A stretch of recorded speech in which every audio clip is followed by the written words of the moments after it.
பிதாசுதன் பரிசுத்த ஆவியின் பெயராலே ஆமேன்.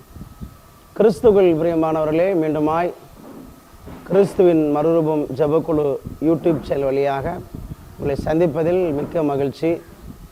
நாம் ஒவ்வொரு நாளும் இறைவார்த்தையை தியானித்து வருகிறோம். நீங்களும் ஆர்வமாய் கேட்டுக்கொண்டு வர்றீங்க. எல்லாவற்றிற்கும் நன்றி. தொடர்ந்து இறை செய்தியை கேளுங்க, இதை ஷேர் பண்ணுங்கள். குறிப்பாக இந்த மே மாதம் வணக்க மாதம் என்பதால் நாம் மாதாவை குறித்து நாம் தியானிப்போம். இந்த வாரம் இந்த நாளில் நாம் என்ன தியானிக்க போகிறோம்னா, ஜெபமாலை குறித்து நாம் தியானிப்போம்.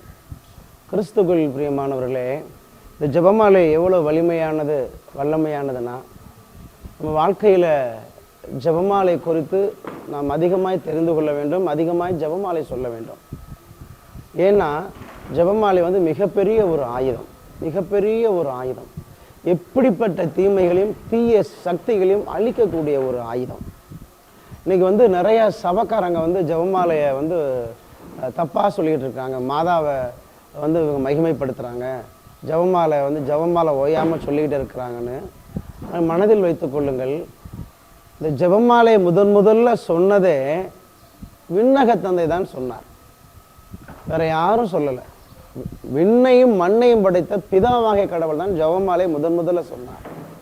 லூக்கா நற்செய்தி 1வது அதிகாரத்தில் 26, 27, 28 வசனம் நீங்கள் படிச்சிங்கன்னா, கடவுள் கபிரியேல் தூதரை பக்கம் வர சொல்லி அருகில் கூப்பிட்டு, அப்பா இங்க வா, நாசரேத்தில் ஒரு கன்னி பெண் இருக்கிறார், அவர் பெயர் மரியா, நீ அவங்கள்ட்ட போய் சொல்லு, அருள் நிறைந்த மரியே வாழ்க, ஆண்டவர் உம்மோடு இருக்கிறார்னு சொல்லி முதல்ல அருள் நிறைந்த மரியே வாழ்க, ஆண்டவர் உம்மோடு இருக்கிறார், இந்த வார்த்தையை சொன்னவர் பிதா.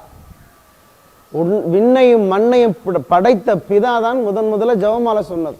அவர் தான் கபிரியேல் தூதரை சொல்லி அனுப்புகிறார். கபிரியேல் தூதர் அவரா சொல்லலை. எந்த ஒரு நற்செய்தியையும், விண்ணகத்திலிருந்து வரக்கூடிய எந்த ஒரு செய்தியையும் பிதாவாகிய கடவுள் சொல்லாமல் எந்த ஒரு வான தூதரும் பூமிக்கு சொல்ல மாட்டாங்க. அப்ப பிதா சொல்லி அனுப்புகிறார், கபிரியேல் தூதர் சொல்லுகிறார். எனவே முதல்ல மங்கள வார்த்தை ஜெபத்தை சொன்னவர் பிதா தான். பிதாவே அருள் நிறைந்த மரியே வாழ்கன்னு சொல்லும்போது நம்மலாம் ஏமாத்துறங்க. இன்னைக்கெல்லாம் நிறைய பேர் சொல்ல மாட்டேங்கிறோம். ஏன்னா இவங்கெல்லாம் பிதாவை விட பெரிய ஆட்கள். பிதாவே வாழ்த்தும் போது மரியாதை, நம்ம என்ன பண்றோம், மாதாவை தப்பாக பேசிக்கிட்டு இருக்கிறோம்.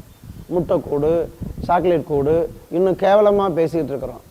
கிறிஸ்துக்குள் பிரியமானவர்களே, அருள் நிறைந்த மரிய ஜெபம் பரலோகத்திலிருந்து பிதாவாகிய கடவுள் கற்றுக் கொடுத்த ஜெபம். பரலோகத்தில் இருக்கிற எங்கள் பிதாவை ஜெபம் இயேசு கற்றுக் கொடுத்த ஜெபம். எனவே பிதா கற்றுக் கொடுத்த ஜெபத்தை நம்ம ரொம்ப மதிக்கணும். அடுத்து சொல்லுவாங்க, அருள் நிறைந்த மரியே வாழ்க, கர்த்தர் உம்முடனே, பெண்களுக்குள் ஆசீர் பெற்றவள் நீரே, திருவயிற்றின் கனியாக இயேசும் ஆசீர்வதிக்கப்பட்டவர். இந்த 2வது அந்த முதல் இதிலேயே இந்த பெண்களுக்குள் ஆசீர்வதிக்கப்பட்டவள் நீரே, திருவயிற்றின் கனியாக இயேசும் ஆசீர்வதிக்கப்பட்டவர், அது யாரு சொன்னது அப்படின்னு பார்த்தீங்கன்னா, பரிசுத்த ஆவியான கடவுள் எலிசபெத்தை முற்றிலுமாய் ஆட்கொண்டார். கொஞ்சம் நஞ்சலாம் கிடையாது, ஆவியில நரம்பலாம். ஆனா 100% முழுமையாய் நிரம்பி சொல்கிறது ஆவியின் நிறைவு. அது ஆவியின் நிறைவு, ஆவியானவரே சொல்லுகிறார். அதுதான் பரிசுத்த ஆவியில நிரம்பின.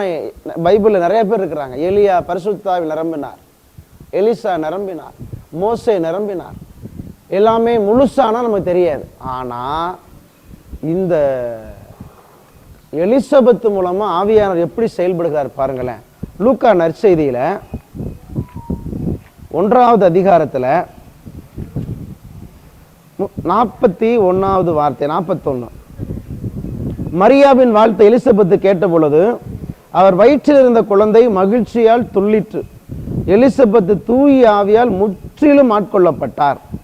அப்பொழுது அவர் உரத்த குரலில், பெண்களுக்குள் நீர் ஆசீர் பெற்றவர், உம் வயிற்றில் வளரும் குழந்தையும் ஆசீர் பெற்றதே. இப்ப பாருங்களேன், எலிசபெத் அங்க சொல்லவே இல்லை. யாரு அங்க அந்த வார்த்தையை சொல்லுகிறார் என்றால், ஆவியானவர் கற்றுத் தருகிறார். சொல்றார், எலிசபெத் தூய ஆவியில் முற்றிலும் 100% முற்றிலும் ஆட்கொள்ளப்பட்டார். அப்ப நாங்க எலிசபெத்தே கிடையாது, எலிசபெத்தை முற்றிலுமாக ஆவியானவர் ஆட்கொண்டு, ஆவியானவர் சொல்லுகிறார் மரியாளை பார்த்து, பெண்களுக்குள் நீர் ஆசீர் பெற்றவர், உன் வயிற்றில் வளரும் குழந்தையும் ஆசீர் பெற்றதே. அப்ப இந்த இரண்டாவது பகுதி ஆவியானவர் சொல்லுகிறார், முதல் பகுதியை பிதா சொல்லுகிறார், இரண்டாவது பகுதியை ஆவியானவர் சொல்லுகிறார். இந்த சேர்ந்து வருகிற ஜெபம் தான், மொத்தமா சேர்த்து சொல்லக்கூடிய ஜெபம் தான் ஜெபமாலை. அருள் நிறைந்த மரியே வாழ்க. அப்ப இந்த ஜெபத்தை யாரு சொன்னதுன்னா, பிதாவாகிய கடவுளும் பரிசுத்த ஆவியானவரை கடவுளும் சேர்ந்து சொன்னதுதான் ஜெபமாலை.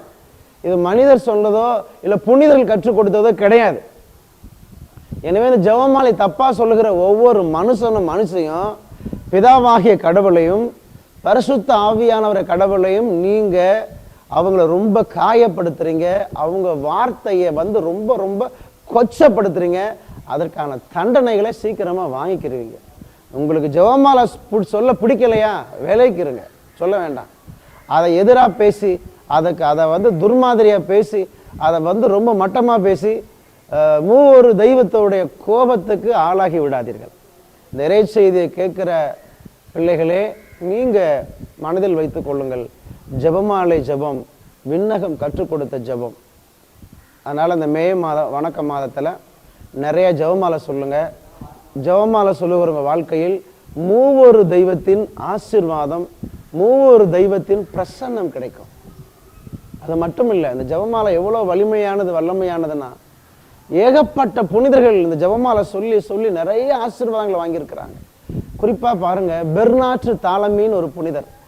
அவர் போர் வீரர், ஒரு வல்லமையான ஒரு போர் வீரர். அவர் வாழ்க்கையில இந்த ஜெபமாலை எவ்வளவு அற்புதங்களை செஞ்சுச்சுன்னா, எவ்வளவு அதிசயங்களை செஞ்சுச்சுன்னா, அவர் துஸ்கனில் உள்ள சியனாவில் 1272 பிறந்தார். இராணுவத்தில் சேர்ந்து சில ஆண்டுகள் இராணுவ வீரராக பணியாற்றினார். திடீர்னு ஒரு நாள் அவருக்கு கண்ணு தெரியல, 2 கண்ணு போச்சு, பார்க்க முடியாது. அப்படியே அவர் மனம் உடைந்து போனார். போய் மாதா சுரூபத்துக்கு முன்னாடி உட்கார்ந்து அவர் ஜெபம் பண்றார். நல்லா மாதாட்ட அழுது ஜெபிக்கிறார், ஜெபமாலை சொல்லுகிறார். மாதா காட்சி கொடுத்து 2 குருடா போன கண்களையும் அந்த இராணுவ வீரருக்கு புதிய பார்வையை பெற்றுக் கொடுக்கிறாங்க.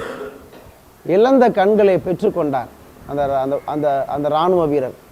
அதற்கு பலனாக அவர் ஒரு குருமடத்தில் சேர்ந்து குருவா மாறுறார்.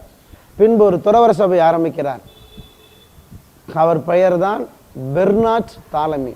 நீங்க வேணும்னா நெட்டில் போய் அடிச்சு பாருங்க, செயின்ட் பெர்னாட் தாலமின்னு போட்டு பாருங்க. நான் சொன்ன இந்த அவருடைய வாழ்க்கை வரலாறு நிச்சயமா உங்களுக்கு புரியும்.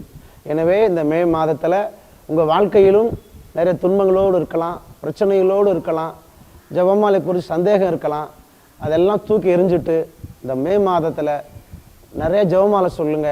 இந்த பெர்னாட் தாலமி என்ற புனிதருக்கு கண் பார்வை இழந்த அவருக்கு கண் பார்வையை பெற்றுக் கொடுத்த தேவத்தாய் உங்க வாழ்க்கையிலும் நிறைய அற்புதங்களை செய்வார்கள். கண்களை மூடி நாம் ஜெபிப்போம். மகா பரிசுத்தரான ஆண்டவரே, விண்ணுலகிற்கும் மண்ணுலகிற்கும் அனைத்து உலகிற்கும் ஆண்டவரே, ஜெபமாலை மூலமாக கோடி கோடி அற்புதங்களை செய்து கொண்டு வருகிறவரே, இந்த ஜெபமாலை பிதாவாகிய கடவுளும் பரிசுத்த ஆவியான கடவுளும் சேர்ந்து மண்ணுலகிற்கு சொல்லிக் கொடுத்த ஜெபம் என்பதை எல்லாம் இந்த ஜெபமாலை பற்றி தவறான புரிதல் உள்ள பிள்ளைகளும் அறிந்து கொள்ளும்படியாய் மனக்கண்களை திறந்து விடுங்க. இது இறை வார்த்தையான ஜெபம் என்பதை புரிந்து கொள்ள அவர்கள் உதவி செய்யுங்க. இன்னுமாய் ஜெபமாலை சொல்லி கொண்டிருக்கிறவர்களும் இன்னும் அதிக ஜெபமாலை சொல்லி சாத்தானை விரட்டவும் தீமைகளை அழிக்கவும் தேவையான ஆற்றலை தாரும், ஜெப ஆவியை தாரும். குறிப்பாக இயேசுவே, இந்த இறைச்செய்தி நாள்தோறும் கேட்கிற ஒவ்வொரு பிள்ளைகளுக்கும் இது விண்ணகத்திலிருந்து இந்த கரங்களை நீட்டி ரெட்டிப்பான ஆசீர்வாதத்தை கொடுத்து இந்த பிள்ளைகளை பாதுகாத்தரணும். எங்கள் ஆண்டவரும் இரட்சகருமாகிய இயேசு கிறிஸ்துவின் மூலம் ஜெபிக்கிறேன் பிதாவே.